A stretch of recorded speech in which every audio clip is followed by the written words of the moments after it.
Hello and welcome to the Soulful Mamas podcast. You're with your host Maria and welcome.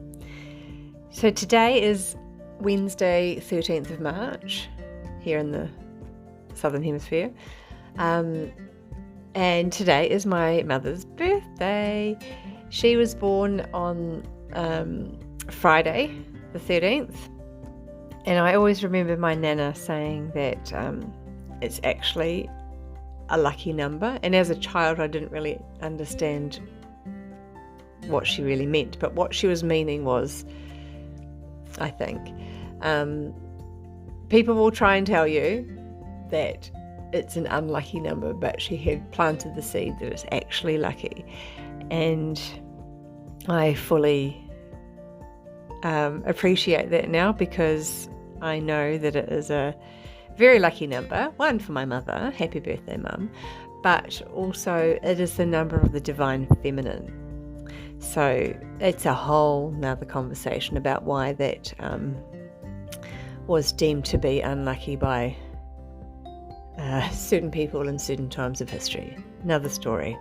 But anyway, I was thinking of this divine feminine number, this beautiful essence of the goddess and the feminine, and who better to bring you today than an absolute goddess. I have Kelly Monique with me, and she is, oh my goodness, such a beautiful, pure soul, and she is purely here to share light, basically, and really walk alongside people and help them connect with their own true soul gifts, and provide that through healing and workshops. And she does psychic mediumship work, and she's also worked a lot with children in schools, particularly those with autism, and she's very well versed in that. And you're going to hear a lot about so many things as she journeys through her motherhood story. So enjoy today's conversation. It's really beautiful, and I'm really grateful to Kelly for being so generous in her sharing, and open and honest and vulnerable. And I know it's not easy when you have these strong, profound, powerful gifts that not many other people understand. And what do you do with them? And that constant fear of being judged or ridiculed, or all of that society does bring onto us.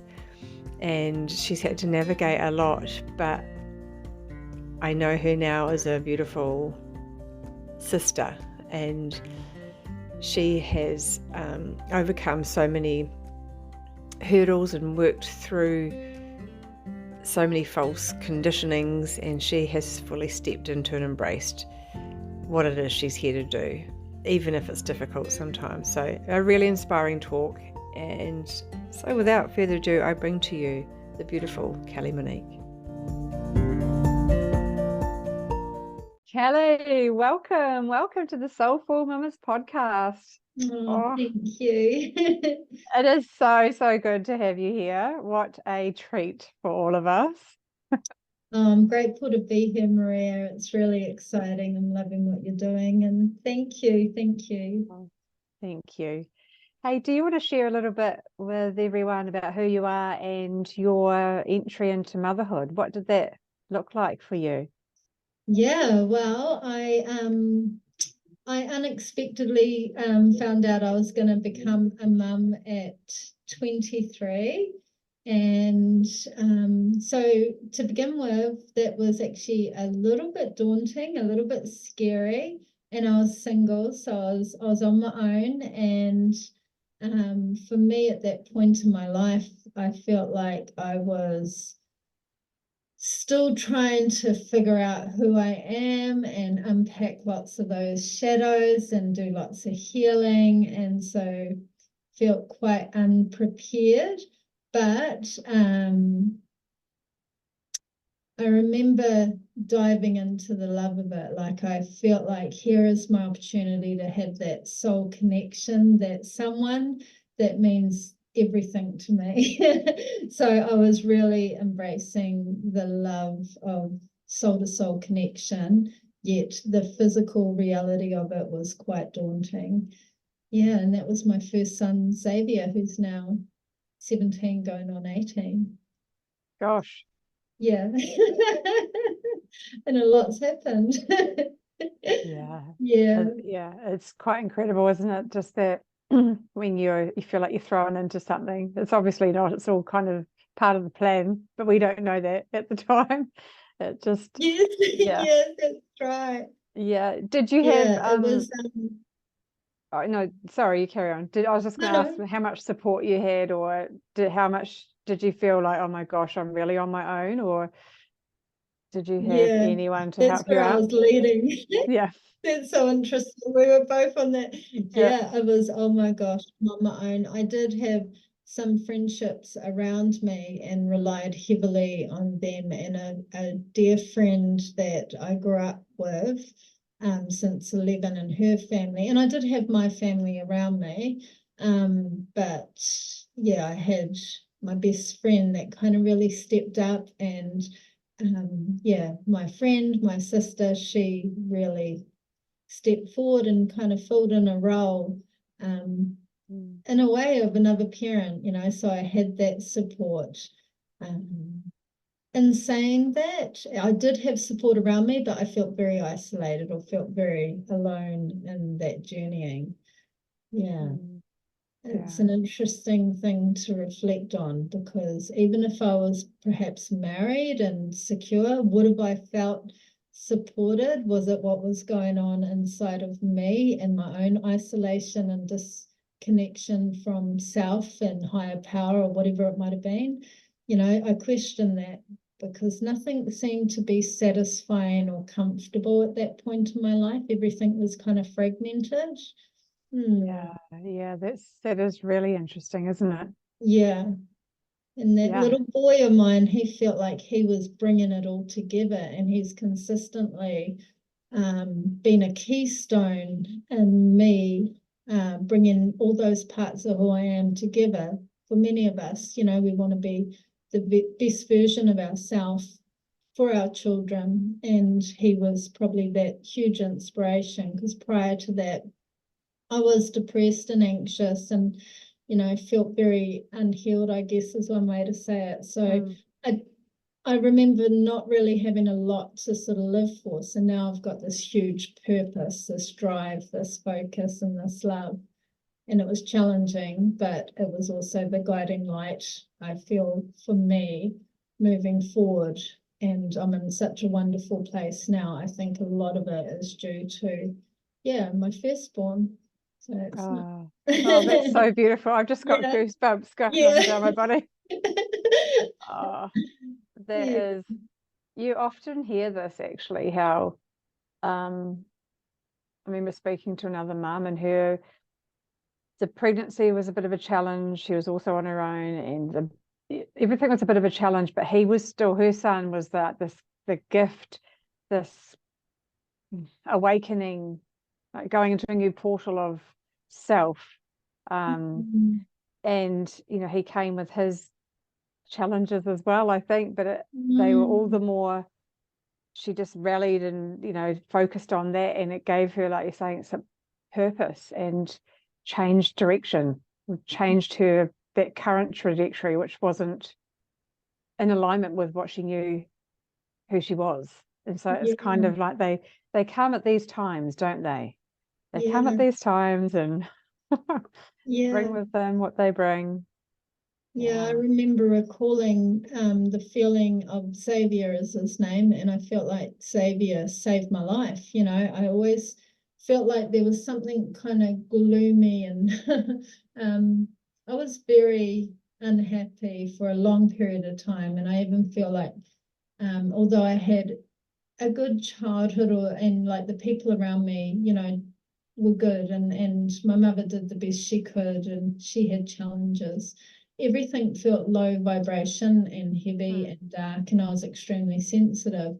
So I kind of felt like I was waiting for life to almost end before it even started. And yeah, I felt like Xavier saved me from something that I could have created. So self-destruction or sabotage, that was happening prior to that. And in some ways after I had Xavier. So there's that transition of really trying to come back into my purity, or I don't know if that's the right way to describe it, but those are the words coming out of my mouth. So I'm going to go with that. No, they're perfect. Yeah. Yeah. It's quite the journey. And how did, once he was born and, you're navigating that that fourth trimester of having this baby earth side, and then as he grows, do you feel like you're growing with him, or you're still, what do I do? How did that come together for you?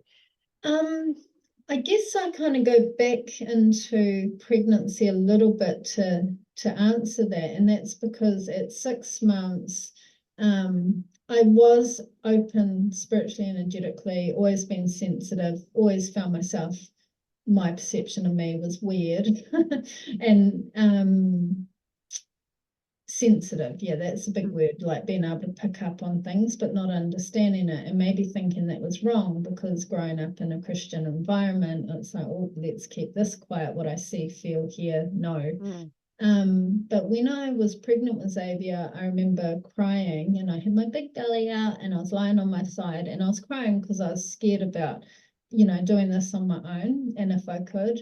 And I actually had my grandfather in spirit for the first obvious time come to me, and I remember his hand on my hip because I was lying on my side. He was sitting on the edge of the bed, and it was clear as day. And I was also trying to seek a name for Xavier, and I heard Xavier over and over in my head, and my grandfather was telling me that everything was going to be okay. So I feel like that softened a lot, because that also opened up my spirituality, or my curiosity to seek through connection with loved ones crossed, and gods, goddesses, whatever it was that was higher than me and outside of my body. So that was sort of the timeline. It awoken a little bit before that, but that was where everything started to peak. And I started hearing communication. And today I'm a medium and have been pretty much since that timeline. So when I had Xavier, like birthing Xavier into the labor, it was long and drawn out over 3 days, and there were challenges, but that's because I know now there's so much resistance. I was trying to control and fear.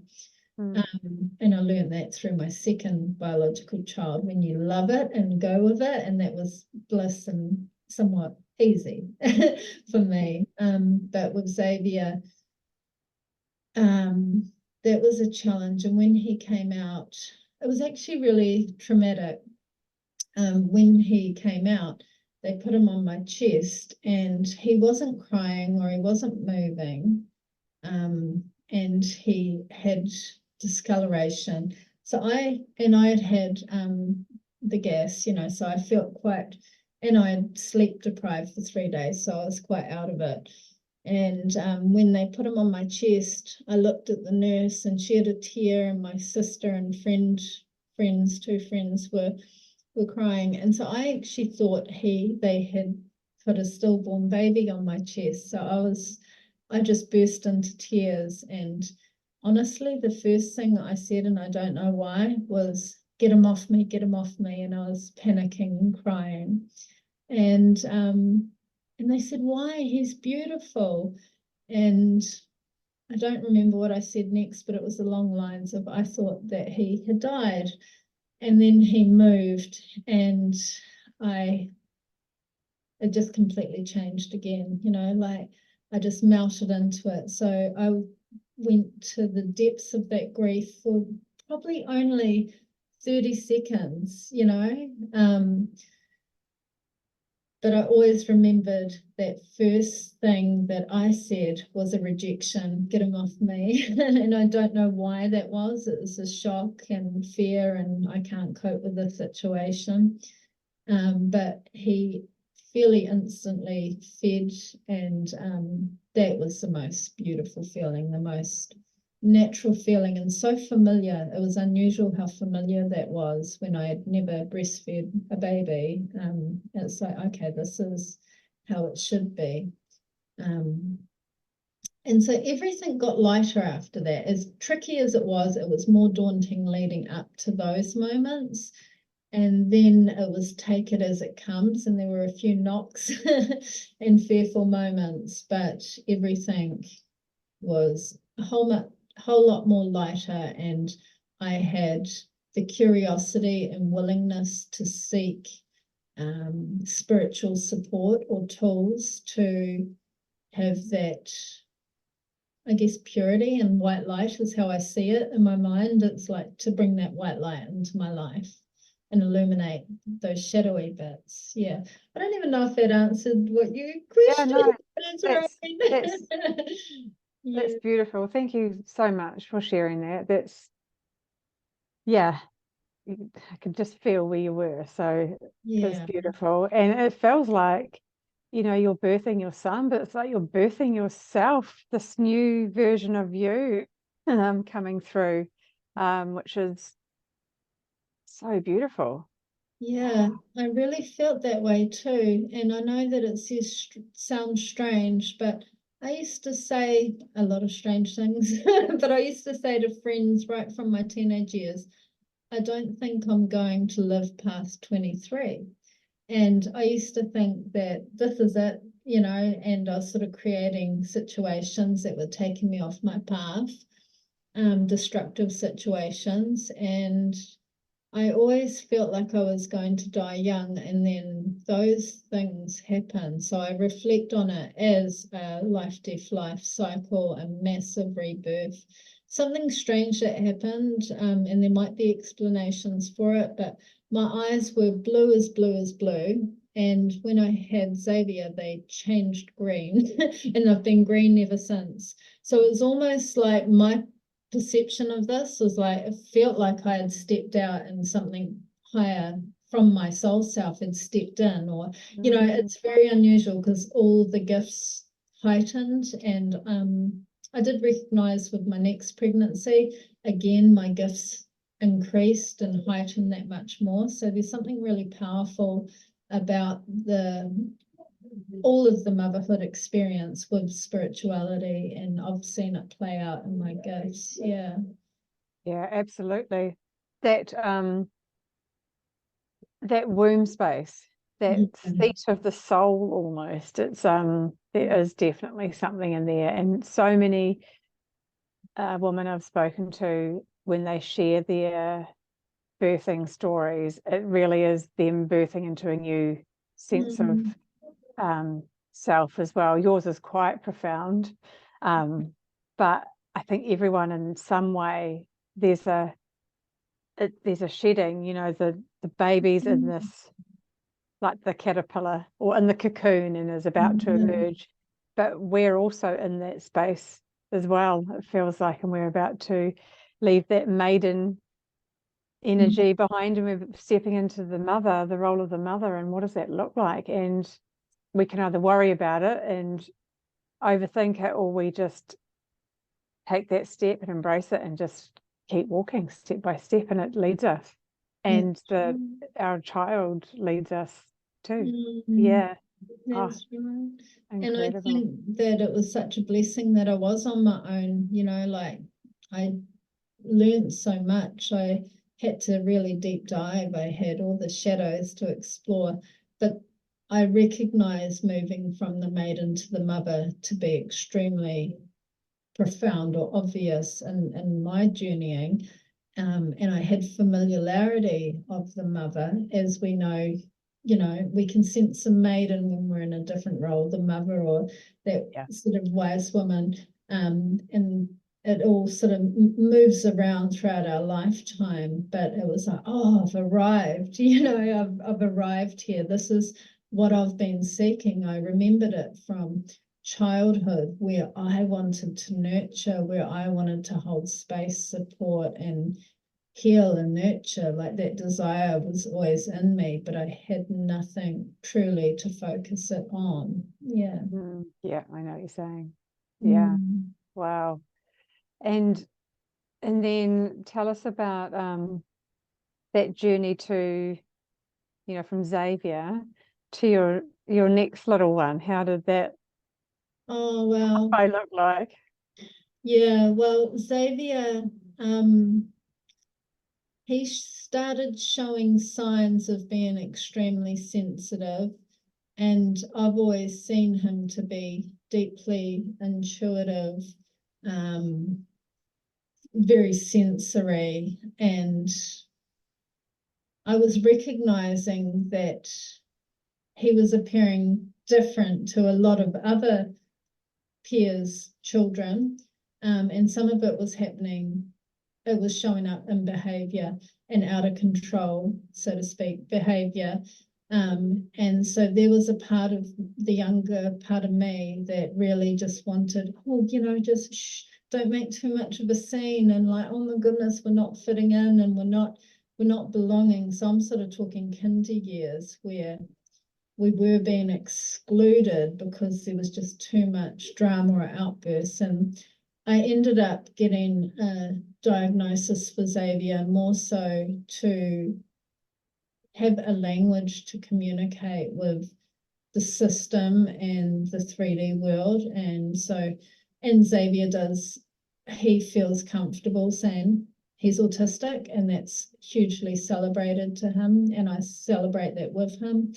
So the first 10 years of his life were challenging and beautiful and heartbreaking and empowering. It was all the things. There was lots of rejection and exclusion and judgment on me and Xavier. There were times where I had to release and let him be. I think it was when he was 7, or maybe a little bit younger, when I recognized the system was doing it wrong, not necessarily what was in my heart. And I was maybe following along, saying, you need to fall into line, you need to behave, that's unacceptable. And after a while, when I seen what the meltdowns were like for Xavier, I knew that he had to express himself and release energy, and it was really like that shaking can of Coke, things just upsetting him along the way or affecting him. And so I had to become hyper aware, which is handy that at the same timeline, my senses are increasing. So then I'm really in tune with all things. I think if we just talk about it being around autism, if you are a parent of a child with autism, you feel like you start to heighten, you become more kinesthetic, you feel, see, hear everything in a whole new light, because you're having to look, feel, hear it through their senses. And so I began to advocate for him quite strongly. And back then, it feels like, this isn't too long ago, but it's so long ago, because I've worked in schools with children on the spectrum as well since, in the last couple of years, and I do feel like the world has come a long way. I would like to see it more refined, where there is more acceptance, inclusion, understanding, and I feel like the world needs to lean in and embrace these children more, rather than step back and say, come here. It's like they're saying, come over to this side. This is the side that it's normal. This is acceptable. This is how you should be, rather than going to their side and actually just having a walk and exploring all parts of ways of being, and actually walking together. Feels like there was such segregation back then, sorry. So, there was some pretty intense moments, like Xavier would clear a classroom, when he'd have a meltdown at 7 years old, desks would go, things would fly, there was noise, there was emotion. And so I was also in class with him, and I stopped trying to hold it down or keep it from happening, we kind of came up with a plan, and I had one teacher there that was amazing, where we created space for him to explode, to release. We took the learning structure out of it, and we went with our own individual passion-led stuff. And then at 10, I took him out of school. We tried to homeschool. That didn't work either with the structure. So then he ended up unschooling himself without me realizing, and started learning what he was passionate about and leading me completely. And I said, okay, this works. And I'd had my second biological son he would have been 10, 11. So he's 6 now. And so that was completely different birthing Reed. I was ready in so many ways. I had love. I had a gorgeous husband. So I was single for a good, mostly 10 years. And yeah, my husband really stepped up, and I felt like he chose me. He chose Xavier. He chose the mother, the medium, all of it, and I appreciated that so greatly, because I didn't think that would exist. I felt like, oh, we come with a bit too much baggage. So this is a single life it is. So to be embraced and have the opportunity to have another child was really exciting. And Xavier just began to heal and teach himself and path the way himself. He hasn't had any outbursts or violent sort of way since having Reed, to be honest, because I feel like he got a lot out of his system. We taught other people what works, what doesn't work. We said no to the system. So after 10, we didn't go to school 5 days a week. We said, no, we don't do that. He can handle 2 days, maybe for about 3 or 4 hours. And we're not going to do all the subjects that trigger him. We're going to focus on his passions and passion-led learning. And I mean, he sits in his room on his days off, and he's learning languages. He's learning history that he's interested about. So when you take the structure out for a child like Xavier, it flows. And now he writes, he creates pieces of music for himself. He's constantly listening to music. He draws. He's got a great sense of humor. If he ever becomes stand-up comedian, I think he'd be amazing. He embraces all his quirks, and he has no desire to conform. And in all honesty, at high school, he finds his peers to, well, he's told me, they're just idiots. And I'm sure they're all not, but I can see what he's trying to say. He can't see what the superficial stuff is about. Why is that important? So he looks for soul-to-soul communication and connection. And then having Reed, hello, I've got this little toddler, and he is full steam ahead. He is wild, he is brave, he is free. He's hard work, but he's great, like he's such a blessing. He's easy in lots of ways, and but he is a million miles a minute. And at kindy for Reed, they were questioning a diagnosis, and he could have ADHD, or he could be on the spectrum, but I don't really care to diagnose it unless we really need it for the system. But now that I've got those tools, I do respond with, that's Reed. This is Reed. This is who Reed is. This is how we bypass a big emotion, because he'll explode also in his own way. But you can work with it if you have the tools before that gets to that point, and we have that time to soften his energy. And so it's been a really neat dance, but it keeps me on my toes. And I just look at it like, wow, I have wild children, and I think that's actually really cool. Like, I don't think that it's meant to be any other way. Yeah. So it's been, I can say it's been pretty blissful, with some hiccups along the way. It's like that timeline, a lot's changed. Yeah. And it feels like it's all in divine timing as well.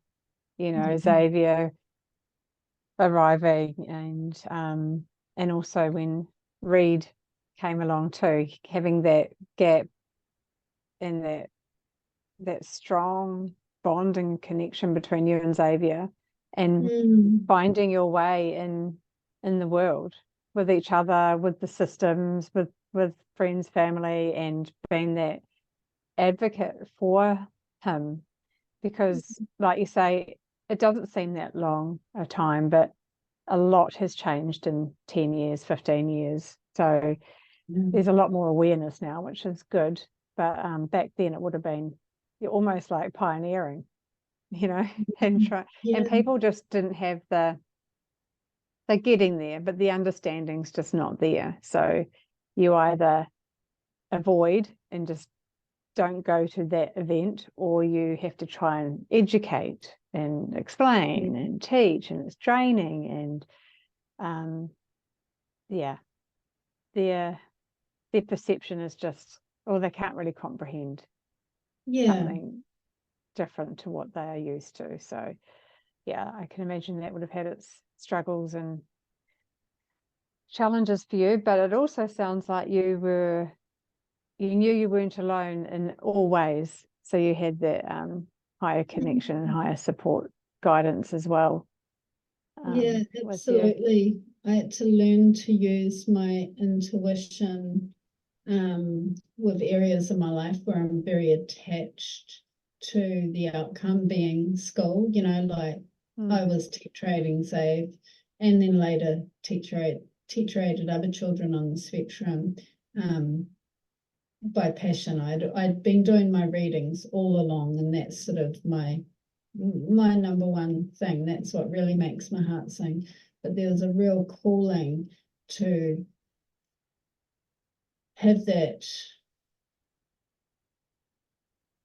bridge available for these children and see things from a different perspective. And might I add, there's lots of beautiful teachers over this journey. So it's not like I'm going, oh, the teachers. It's not personal. It's just the structure and the system, which I think we all know can be flawed. And so they were sort of backed up against the wall as well at many times. But at the school, when I was working with other children, it felt like it was the right place to be, to just see it from that other's perspective. And I feel like that was through blending with them, which is what my mediumship and psychic readings is. It's like about knowing who I am so I can identify my thoughts, feelings, essence, and then the person in front of me that I'm reading, so I can feel into who they are, so I can get a perception on what's going on in their field and codes. And then the mediumship, the spirit that I'm blending with, so I can identify what's mine, what's theirs. And so I was kind of on both those paths at the same time, of stepping into my spirit work and blending with other souls to bring information through for healing, for clarity. And the same thing was happening with my mother journey,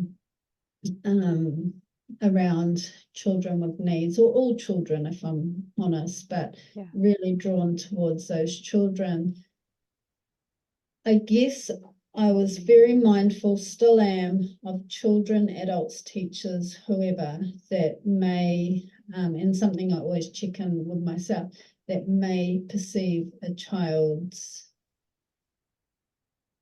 behavior as, I don't like saying, but naughty, you know, and it's like I always want to move away from it, whether they're on a spectrum or not. And same as people, actually, and you know, whatever's going on in our lives, like in my readings,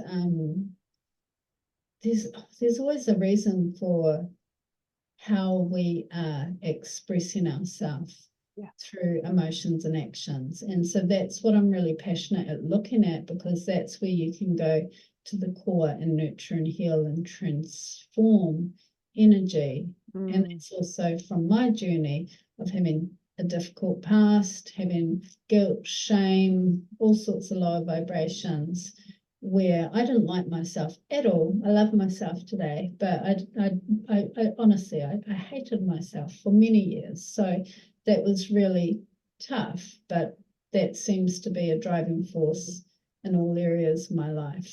Yeah. Yeah, that is such amazing awareness.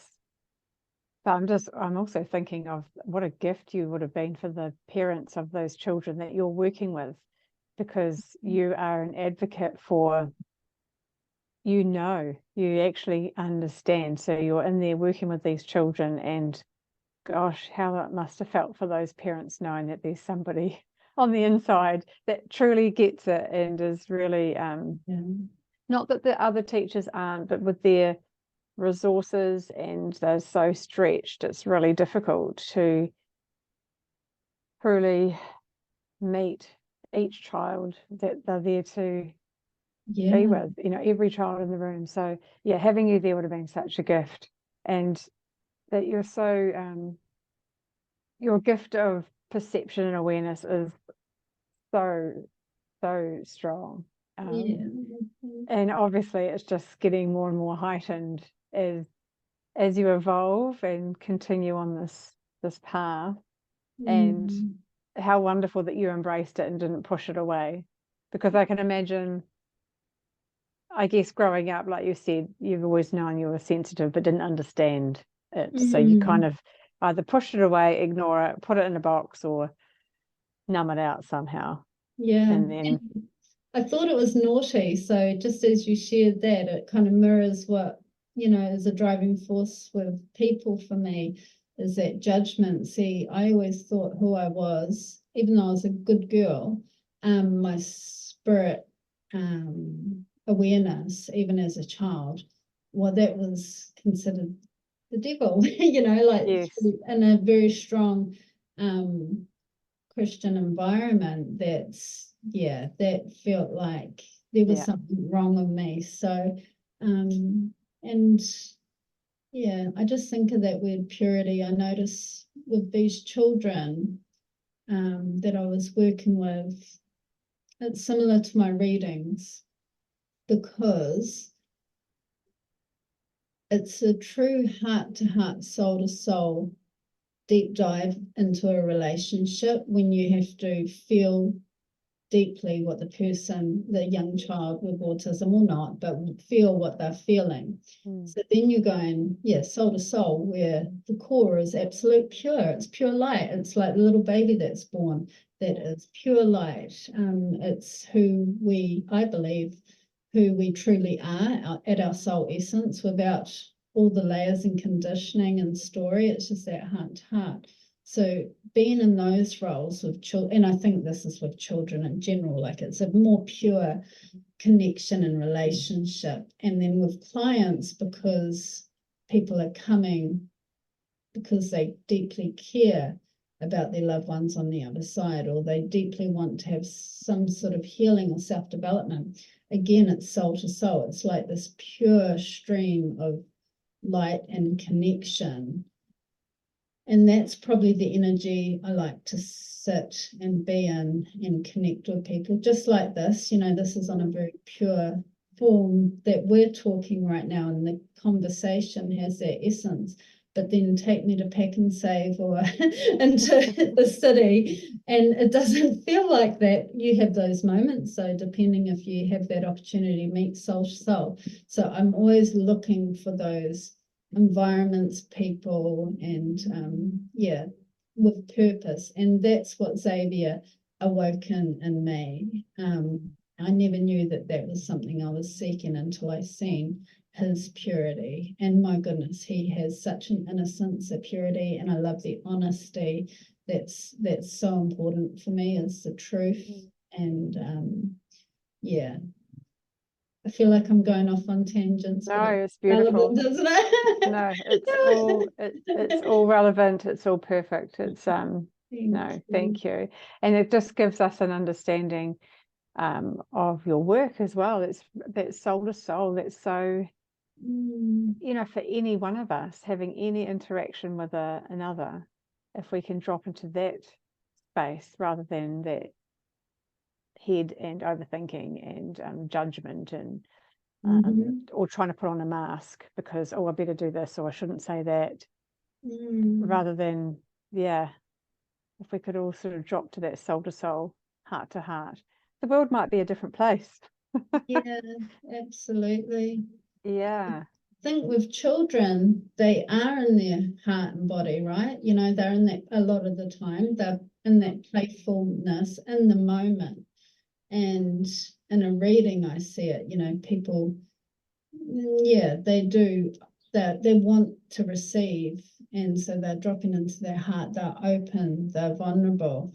And I think so much is exactly what you're saying. It's so important to be out of the head and into the heart and just fully present in all moments and relationships, because I know for me, when life doesn't work and when I'm spinning, I'm not here. I'm fearing about what the future's going to hold, and oh my goodness, this needs to be done, and stress, and you know, like I'm sort of scattered around the house and grumpy, and you know, like all the things. Yeah, but then I can walk out of that state and go into a reading or be with, you know, or Xavier could even get my attention, or my other children, and you just drop into their heart. So sometimes I think it's just important for us to have a space of awareness. So even if I find it hard to get out of my head, like I don't know how to do that, I don't know how to slow it down, then okay, where is my heart? Where are my legs? Where's my body? You know, like just bringing my attention down. Yeah, that's essential, I think, for me in my work, but also as a mum. I can't be in my head with readings because it just doesn't work. You have to be in the body. And, you know, every reading I start dropping into the heart and solar plex and growing that speck of light, that source that we're talking about with purity of person to person. I'm in my speck of light and that's growing. And if I get something wrong in a reading, or if it's like not resonating, it's because my head's got in the way, my interpretation, because with spirit, there's no wrong message. It's usually only wrong interpretation. And the wrong interpretation comes from overthinking or assuming, and we do it subconsciously, assuming what that means. Sometimes the person in front of you might assume that they're too young to have a mother on the other side. This must be a grandmother, you know, so there's those little things that can come in for me. But if I just drop into my heart and feel the essence and hold and embrace that spirit, this is a mother, you know, and that's, so everything works in life from heart and body. Beautiful, beautiful. Do you want to share with us a little bit more about your work and how we can find you and what it is that you offer? Because you've just given such beautiful, pure, authentic explanations of the essence of what you do. You know, I know people will want to know more. So yeah, your offerings and how to find you and how you work. Yeah.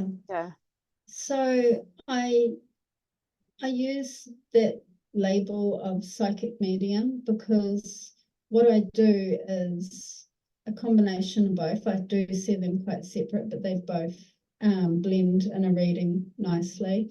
The psychic side is receiving information, imagery. I do hear psychically and feel, and interpreting those messages from a bit more of a mental point of view, but all the while listening to my heart, leading with my heart, and allowing that process, so that mind's eye to flex and really work to receive information, to be of service for the person moving forward. So my intent, or any psychic's intent, is everything. It's paramount, you know, so that's what I'd be looking at with any psychic, is what's the intent. So my intent is I want people to align with their higher timelines, to connect into their soul self, to know their magnificence, to love themselves, and to be healed, to be free, to just be, you know, like that's what's important for me.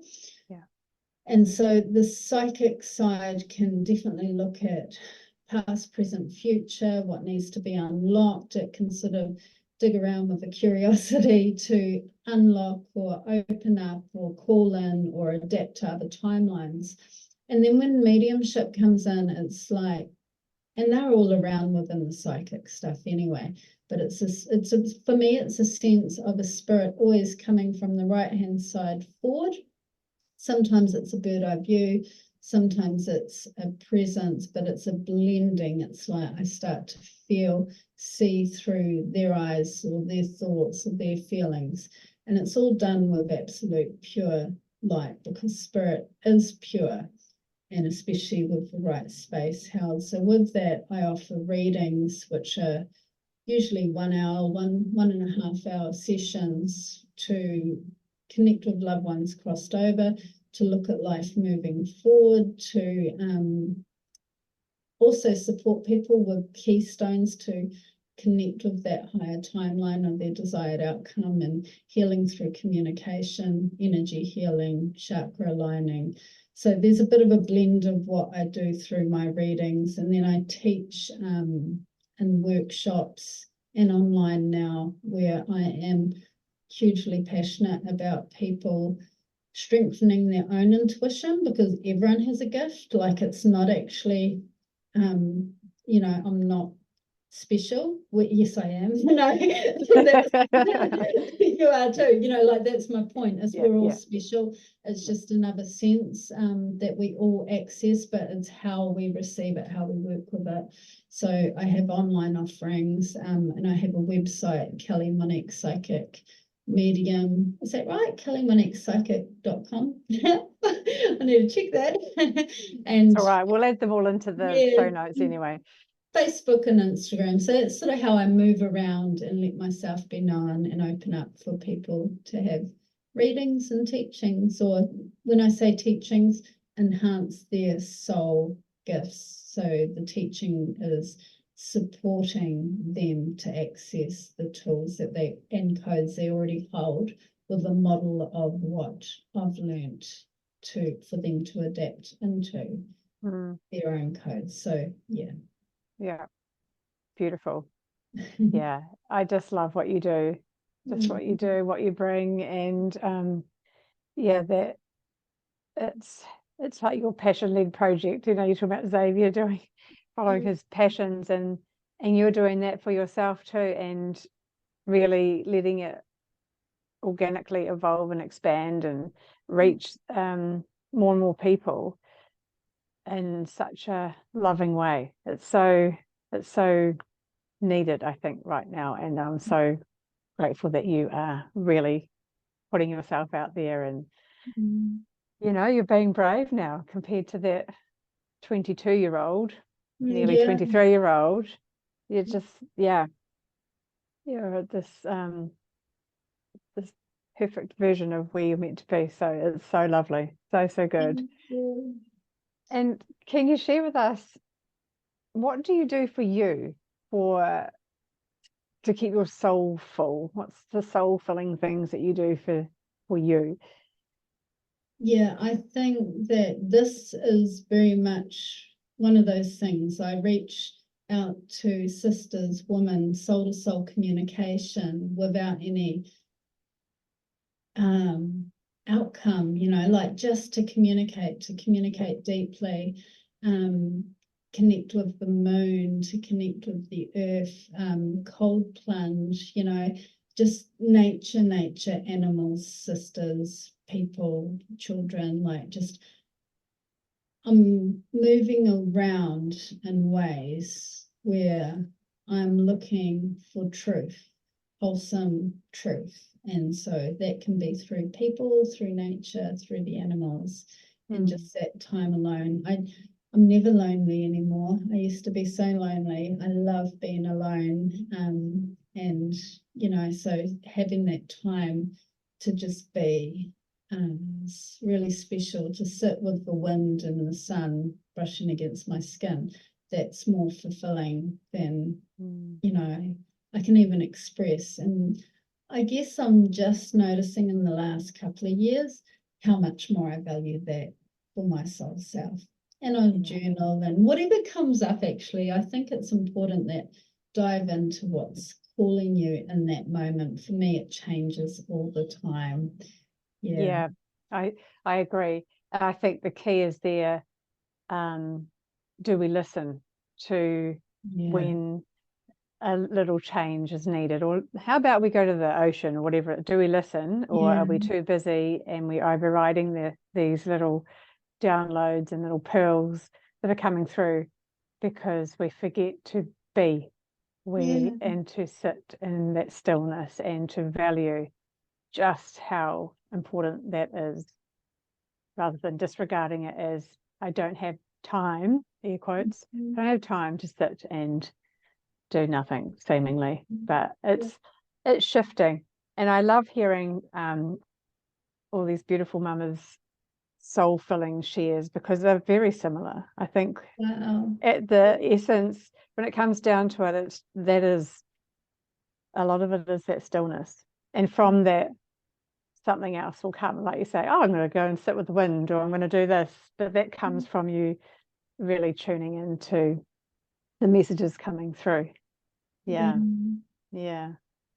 Oh, Kelly, this has been such a beautiful conversation, and I could actually talk to you for hours, and I would love to have you back on again, I think. Oh, I'd love to, Maria.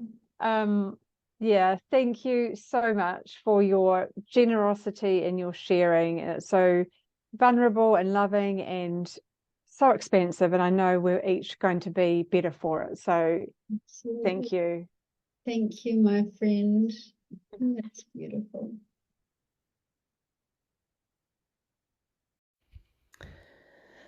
Beautiful, hey? Such a beautiful story. Kelly is such a humble, open, courageous soul, and I'm really grateful to her for coming on and sharing this with all of us. It's not easy when you're stepping into something that's outside of the box, outside of the norm, so to speak, but she has done that, as you can tell, through this whole journey with her son Xavier and advocating for him, and also stepping out into her own truth and showing and sharing with the world her gifts. And her gifts are incredible. Honestly, go and find out more about her and connect with her, because you won't be sorry. You can find her on all the social platforms, and her website is kellymoniquepsychic.com. All of these links will be in the show notes below, so have a look. Yeah, she's beautiful. You can tell, I'm sure you can tell just from her words, she's amazing. Anyway, takeaways for today. Hard to narrow it down, isn't it? Here's a few. Number one, there's always a reason that people are expressing themselves through their emotions and actions, and it's our job to get curious as to what is, the why behind it. The world needs to learn to embrace children more, rather than standing back and saying, come this way, this is where you should be. It needs to be more that we're working together, walking together. Number 3, the move from maiden into mother is very profound. It's a rite of passage that really does need to be recognised and further supported. Number 4, it's important to drop into our hearts more and out of our heads. 5, intention is paramount. It is everything. 6, everyone has a gift. We all have the ability to use and strengthen our intuition. Number 7, the beauty of being alone and to just be. And number 8, love. Love is so important, but particularly self-love. Self-love and that self-compassion, which can help us move mountains. Thank you so much, everybody, for listening today. I appreciate you. I appreciate your time. And I appreciate you tuning in each week and sharing with me your feedback. It really does fill my soul, lights me up, and it makes me so excited about bringing more episodes to you. So thank you. I appreciate you. Have a beautiful, soul-filling day and week ahead, and I'll see you soon.